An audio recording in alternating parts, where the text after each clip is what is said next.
গাজীপুরের কাপসিয়া উপজেলায় বৃষ্টির জমে থাকা পানিতে পড়ে সাইফা নামের এক শিশুর মর্মান্তিক মৃত্যু হয়েছে। মঙ্গলবার বিকেলে উপজেলার উত্তর খামে এই ঘটনাটি ঘটে। শিশুটির আকস্মিক মৃত্যুতে এলাকায় শোকের ছায়া নেমে এসেছে। নিহত সাইফা ওই এলাকার বাসিন্দা নাইম ও ফাতিমা দম্পতির কন্যা। পরিবারের আদরের সন্তানকে হারিয়ে স্বজনরা বাকরুদ্ধ। স্থানীয় সূত্র ও প্রত্যক্ষদর্শীদের ভাষ্যমতে বিকেলে বাড়ির পাশেই অন্য শিশুদের সঙ্গে খেলছিল সাইফা।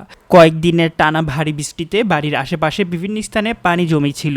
খেলার এক পর্যায়ে সবার অগোচরে সে জমে থাকা পানির মধ্যে পড়ে যায়। বিষয়টি কেউ বুঝতে না পারায় কিছু সময় সে পানিতেই পড়েছিল। এক পর্যায়ে পরিবারের সদস্যরা সাইফাকে দেখতে না পেয়ে উদ্বিগ্ন হয়ে পড়েন। খোঁজাখুঁজি শুরু করেন। আশেপাশে বিভিন্ন স্থানে খোঁজাখুঁজির পর জমে থাকা পানির মধ্যে তাকে উদ্ধার করা হয়। দ্রুত উদ্ধার করে পরিবারের সদস্যরা বাঁচানোর জন্য চেষ্টা করেন, কিন্তু তখন আর কোনো সাড়া পাওয়া যাচ্ছিল না। শিশুটির মৃত্যুর খবর ছড়িয়ে পড়লে এলাকার মধ্যে শোকের আবহাওয়া তৈরি হয়।